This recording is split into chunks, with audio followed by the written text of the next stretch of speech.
Saudações a todos, sou Tomás Arral, Kim 20, Sol ressonante amarelo, completo esse ano um ciclo, né, um ciclo de 52 anos, e estou aqui para passar um pouco da minha experiência nos últimos 20 anos com permacultura, com comunidades intencionais, com autossuficiência, informações que fazem para as pessoas encontrarem alternativas para esse momento de tempos de transição.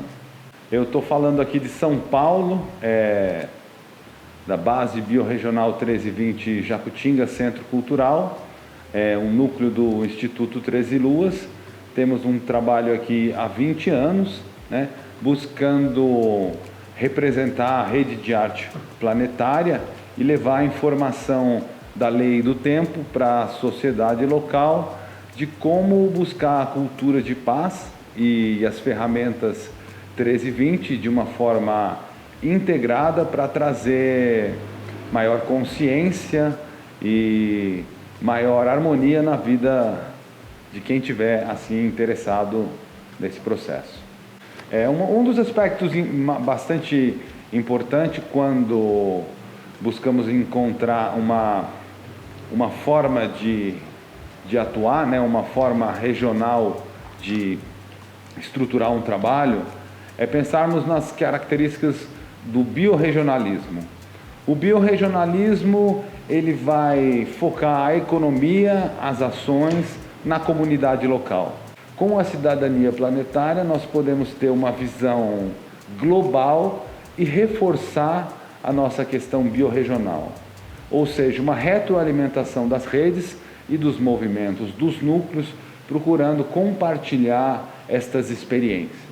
Permacultura, como o nome diz, ou cultura permanente, ela busca trabalhar como ferramenta, desenvolvendo estratégias, seguindo princípios para você estabelecer um assentamento humano sustentável, ou mesmo para você refletir sobre um outro paradigma na tua vida, revendo atitudes, revendo processos, e com esses princípios bem claros, caminhar reformulando atitudes, reformulando o próprio dia a dia, né? Tendo isso com uma reflexão mais aprofundada, um primeiro passo é você pensar no teu sistema, né? A tua casa, ela é um sistema. Quais são os inputs, quais são os outputs, né? O que entra, o que sai. E você, na tua casa, nesse teu sistema, está com qual tipo de saldo energético, né? Quando falamos em sustentabilidade, estamos falando de saldo energético. Se vivemos em uma sociedade em que produz cada vez mais lixo, cada vez mais poluição, o nosso saldo energético é especificamente negativo. Criamos como espécie um impacto ambiental gigantesco pelo nosso consumo, né? O consumo de itens que na sua produção e no seu processo não respeitam e não trazem esses princípios de sustentabilidade. Então, uma primeira ação no teu sistema permacultural é você cortar esses inputs que você já reconhecidamente tem o conhecimento de que eles estão fora dessa teia de harmonia de produção, de transporte, e a própria distância, né, tem um gasto energético muito maior, né? Sendo esse ponto dos teus inputs, isso já vai fazer uma grande diferença nos teus outputs, né? E então, tendo essa equação bem equilibrada, vamos pensar em quais são efetivamente os inputs necessários para a vida humana dentro de um sistema, né? E estamos falando aqui em um momento de transição que estamos buscando chegar ou trazer para a nossa vida, né, essas atitudes e esses hábitos mais autossuficientes. né? Então, entre as nossas necessidades está a água, né? A água que sem ela a vida não é possível. E a água em nossos processos humanos, ela está como input, ela está também como o output, né? Quando a gente fala de água, a gente fala de todos os possíveis usos dela, né? Desde a água para alimentação, a água para limpeza, a água para uso sanitário. Já existem diversas ferramentas, existem diversos vídeos, diversos cursos, já não é segredo, em que é possível e não é tão complicado você cuidar da água como um elemento vivo, um elemento dinâmico, e com isso já criar um impacto positivo.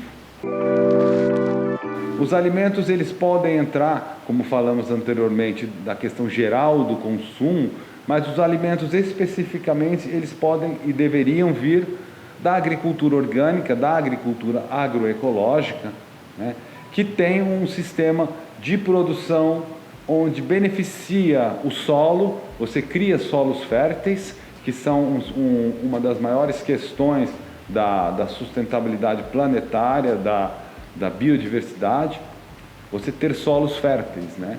E dentro de uma agricultura mais sintrópica, você tem ainda processos de regenerar o ecossistema local. Existem alternativas para você produzir alimentos dentro de casa, alimentos no quintal, mesmo em apartamentos, em ambientes mais fechados.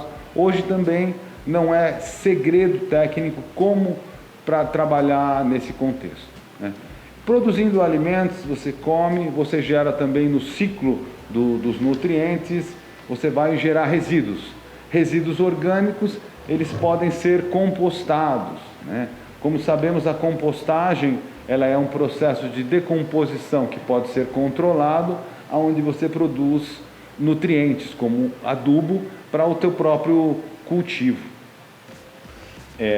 Temos alimentos, temos águas e temos também outras necessidades que também podem ser produzidas na tua própria residência ou no teu próprio espaço, vai dependendo muito da organização do que a gente chama do teu próprio sistema, da tua própria conexão entre os teus elementos que vão de acordo com as tuas necessidades, muitas vezes específicas. Hoje temos, junto com a permacultura, a ferramenta da bioconstrução, onde a própria casa ela pode ser feita localmente com os materiais do próprio terreno. E existem diversas técnicas para você fazer a sua casa com materiais locais, desde materiais de origem vegetal, como o bambu, a madeira, algumas fibras, e materiais de origem mineral, que é a própria terra, o próprio elemento do terreno, as pedras, muitas vezes. Em ambiente urbano, né, ainda pode-se utilizar bastante resíduos, né? Resíduos na bioconstrução, como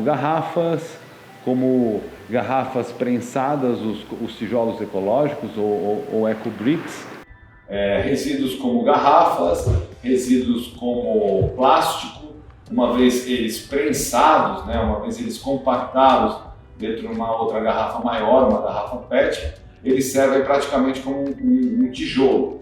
E aí dentro desse próprio tijolo você pode assentar ele de forma direta ou colocar ele numa forma fazendo um tijolo de adobe. Então esse processo taipas urbanas, ele foi desenvolvido na Casa dos Olmos, um experimento de laboratório de permacultura urbana em São Paulo, que nós vamos falar um pouco mais para frente. As comunidades intencionais, elas têm o que se chama uma cola, e essa cola é algum elemento em comum que conecta as pessoas e faz elas estarem em um local específico, procurando viver junto e desenvolver esses sentidos e valores sociais, gregários, de comunidade, né? No movimento 13 Luas, como uma das propostas mais antigas, não antigas, do movimento, são as comunidades intencionais 1320. O modelo 1320 permite que o grupo se organize pelas famílias terrestres. Organizando pelas famílias terrestres, cria um processo rotativo. Esse processo rotativo facilita o grupo a desenvolver e equilibrar talentos, equilibrar serviços e equilibrar também desejos, vontade. Algumas questões que são de temperamentos acabam sendo trabalhadas juntamente com isso de forma transpessoal e indireta. Vivemos justamente esse movimento de transição para o rural, um novo rural, muitas pessoas buscando, como reflexo da pandemia, sair dos grandes centros, né, e buscar uma conexão mais equilibrada com a natureza e procurar estar com outras pessoas, né, trabalhar juntos, trabalhar em mais pessoas de uma forma organizada, possibilita se produzir muito mais. A permacultura, ela é uma ferramenta para você fazer a leitura do terreno, né? A leitura dos fluxos no terreno, de onde seria o melhor espaço para as produções agrícolas, o melhor espaço para o posicionamento das casas, das pessoas, das estruturas, isto em relação com o clima, em relação com o microclima. Então temos o design, né? O design, como ocupar o terreno de forma onde as conexões entre os equipamentos, entre as instalações, possa produzir maior sintropia e menor gasto energético, né? Então, conectando esses pontos que falamos até agora, juntamente com a visão do sincronário, né, da lei do tempo, onde cada um de nós somos um Kim, né? A proposta das ecovilas com gestão 1320, né, comunidades intencionais, ela 20 anos após ser criada, no ano de 2000, agora em 2020, elas voltam a ganhar bastante ênfase, né? E vemos em partes diversas do país, no caso do Brasil, vários grupos buscando se organizar atrás de uma terra, muitos grupos na internet, no Facebook, procurando articular pessoas para um movimento de transição que vem acontecendo de forma mais empírica. Um outro ponto ligando a vida urbana ao movimento de transição e a permacultura, nós temos a economia solidária estruturada em moeda local. Os clubes de trocas, as redes solidárias, que são sistemas onde você tem uma moeda de valor e lastro entre um determinado grupo que possibilita a troca tanto de produtos quanto de serviço entre essas pessoas que participam dessa rede.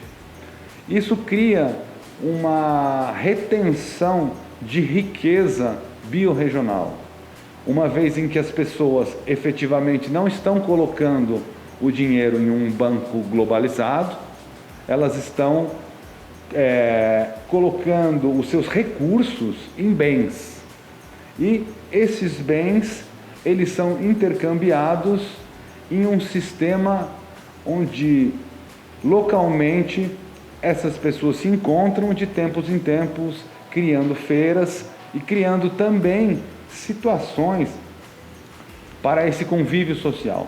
E hoje em dia também com a internet, com as redes e a informatização toda, o potencial das redes com sistema de troca em economia local, ele cresce novamente. Os aplicativos, já existem alguns aplicativos em algumas cidades que possibilitam organizar as pessoas dessa forma, né?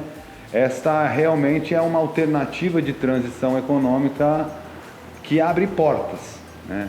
Ela abre portas para as próprias pessoas desenvolverem outros talentos, né? Uma vez uma pessoa que ela tem uma habilidade, uma habilidade manual, ela pode com as mãos cozinhar, esculpir, pintar e ter isso de uma forma onde a energia não é gasta com processos burocráticos, muitas vezes que acontece dentro do nosso modelo de economia formal. E isso possibilita que essa abundância seja florescida. Essa questão humana dos multitalentos, né? E vamos criando uma sociedade mais, ao mesmo tempo, habilidosa, mas ao mesmo tempo consciente, ao mesmo tempo reflexiva, né? E com busca na questão do sentido do valor do tempo. O valor do tempo não só como a frequência diária, né? A frequência onde estamos com aquelas energias do dia que já estamos começando e viemos trabalhar há bastante tempo, mas ao valorizar o tempo como momento. Algumas situações em que elas são não simplesmente uma troca de bens, de consumo, mas são uma troca de olhares, são uma troca de, em dado momento, de abraços, são uma troca de sensações. É um processo bastante sinestésico.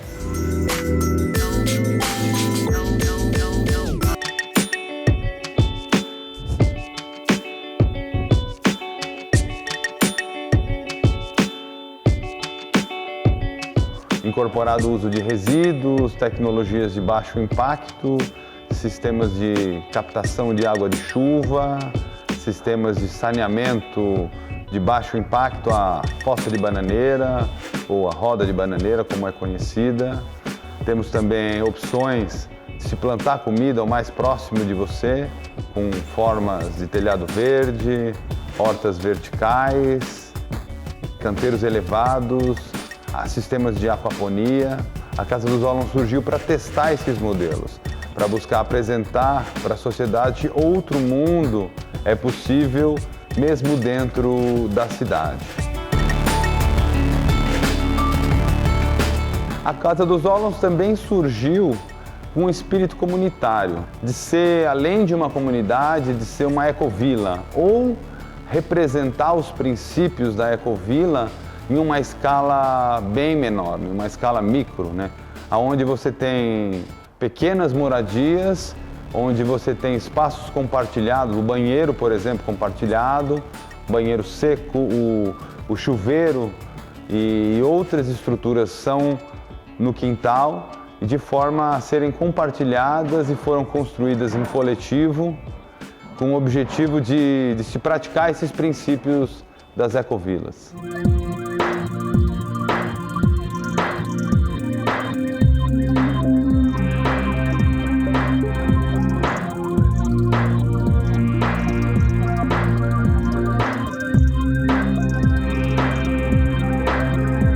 Na primeira reforma do Jacutinga, na primeira transformação, nós tínhamos muitas madeiras, muitas telhas e muito material para ser reaproveitado. Nós buscamos ter um espaço próximo, onde pudesse ser usado como depósito de materiais que não seriam usados no momento e também para trabalhar a reciclagem da mobília do Jacutinga, do espaço que nós desenvolvemos, desde portas, janelas e mobiliário. Todos eles foram feitos com material que veio de caçamba do entulho, né? Restos de cabeceira de cama viraram bancos, outros materiais viraram mesas e muitos materiais que saíram do telhado foram para esse outro imóvel que a partir daí se desenvolveu o que foi chamado Casa dos Quins. Como a casa também tinha um espaço onde se podiam habitar pessoas, e na época pelo Jacutinga, pela conexão com o Sincronário da Paz, passavam muitos quins planetários e esse processo da Casa dos Quins, ele se perpetuou em termos de cooperação na Casa dos Ólons.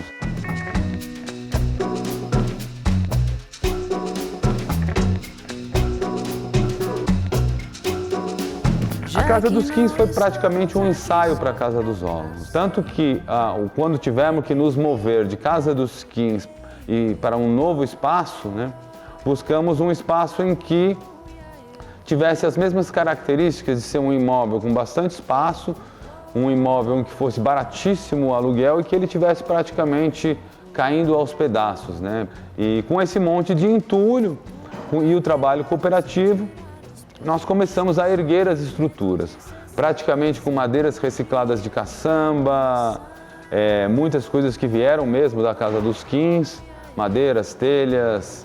Fizemos uma cozinha, a base para uma cozinha de super adobe foi feita com entulho, usado os sacos de entulho com material prensado, um modelo que eles chamam muito nos Estados Unidos Earth Bag Construction, e aqui no Brasil já adaptado, ou mesmo mundialmente, conhecido agora como super adobe. É um espaço que foi feito como ideia inicial de ser uma cozinha, acabou se transformando em uma sala de aulas, buscando praticar esse contexto da reciclagem, que é um dos aspectos da permacultura urbana.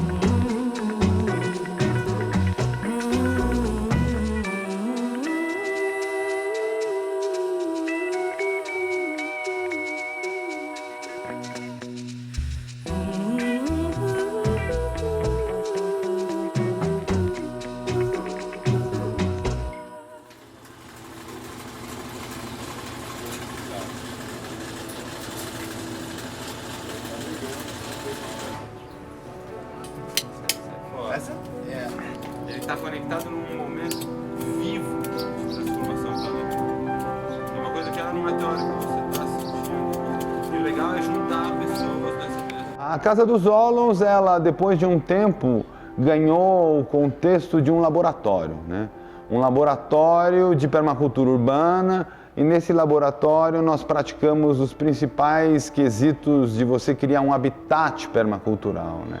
Que seja a questão da construção mesmo, do refúgio, a parte estrutural da edificação, onde foram feitas várias experiências com resíduos principalmente, muitas garrafas, muitos bloco teste de concreto, né? Garrafas plásticas com lixo prensado, né? O tijolo urbano, conhecido dentro das taipas urbanas como uma das técnicas que mais tem um saldo energético positivo, né, de você usar um resíduo praticamente que não tem uso nenhum, para transformar ele num material construtivo onde você pode buscar compor o déficit de moradias, o déficit de creches e sala de aulas, né?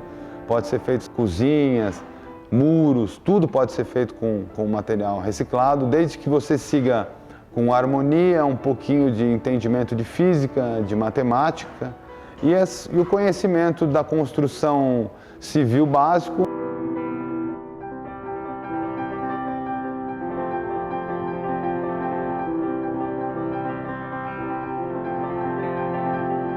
Solo cimento também foi bastante aplicado na Casa dos Zoólogos, em rebocos, em revestimentos, em variações de texturas.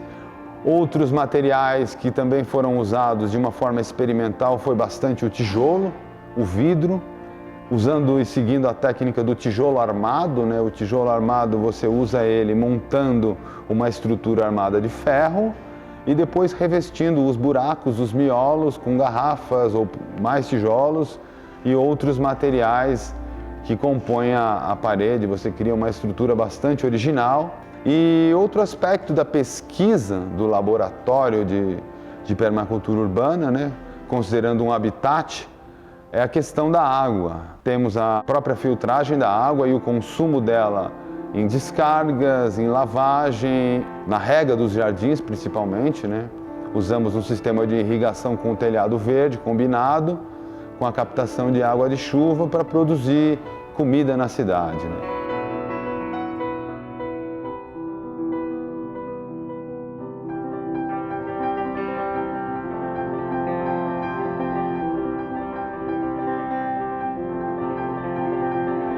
Além do mais, comida é um dos aspectos que se deve pensar para você trazer a permacultura em escala urbana ou em escala doméstica para dentro da sua casa.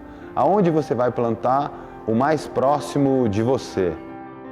Os temperos, Aí você pode botar um pouco mais no quintal ou no teto verde as hortaliças, alguns legumes, as árvores que vão ter até no máximo uma determinada altura, que produzem frutas rápidas, que não fazem muita sombra e que possibilita você no meio delas ir plantando hortaliças, algumas leguminosas. A forma de você ter um quintal sustentável, né, não é só na Casa dos Olmos.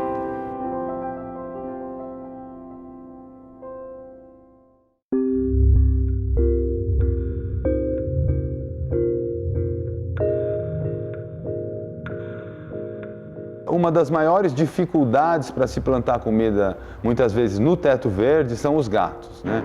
Revolvem o solo, destroem as mudas e realmente gato e permacultura urbana não é uma coisa que combina muito. Compostagem, nós pesquisamos vários métodos, desde o primeiro momento com um quintal mais aberto, em uma época com menos construções, onde você faz a pilha de compostagem, né? A pilha de compostagem com mais de 1 metro cúbico e coberta com lona, ela alcança temperaturas de mais de 70 graus. Você revirando esse processo a cada 2 semanas, você tem realmente uma compostagem muito boa. Outra técnica de compostagem interessante foi usando recipientes fechados, aerados, semi-fechados, como no caso banheiras velhas com infiltradores de ar. E também testamos um modelo que hoje bastante difundido, que é o modelo das minhocaixas, né? As minhocaixas são sistemas de 3 caixas e um coletor de chorume. E a questão dos problemas de composteira são praticamente problemas de manejos, né? Às vezes a proporção em que se trabalha o material seco e o material úmido, as pessoas não seguem muito bem as suas proporções e aí às vezes dá algum problema com mau cheiro, alguma coisa assim.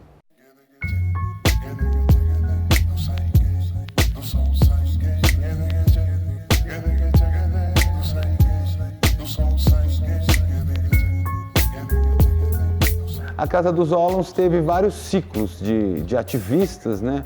Os ativistas da permacultura dentro da Casa dos Olmos sempre foram conhecidos como pesquisadores, né? Pessoas que viviam junto pesquisando desde as tecnologias sociais para a sustentabilidade no espaço físico, como as tecnologias e metodologias de gestão de projetos em grupos, né? Então, com essa aprendizagem, com essa motivação, vários ciclos aconteceram. Normalmente as entradas e saídas aconteciam por uma certa sincronicidade, né?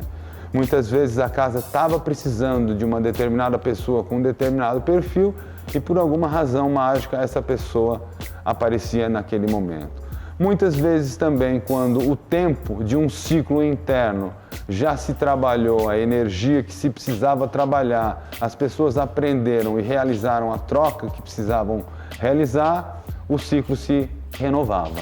Entre os diversos ciclos da Casa dos Olmos, nós podemos imaginar que passaram por lá como moradores residentes mais de 30 pessoas. Se você somar todo esse tempo, devemos ter atendido pelo menos umas 5, 7 mil pessoas e de uma forma não superficial, né? De uma forma que as pessoas saíram de lá sabendo ao menos aonde estiveram, né? Saem pessoas, entram pessoas e com assim uma missão de busca de demonstrar por um período de 13 anos, né, um período de uma onda encantada, que é possível se viver de uma outra forma na cidade. Nesse processo de transição, né, uma das mensagens mais importantes é a atitude, né? A atitude prática, o experimento, a busca é o que vai desenvolver a habilidade.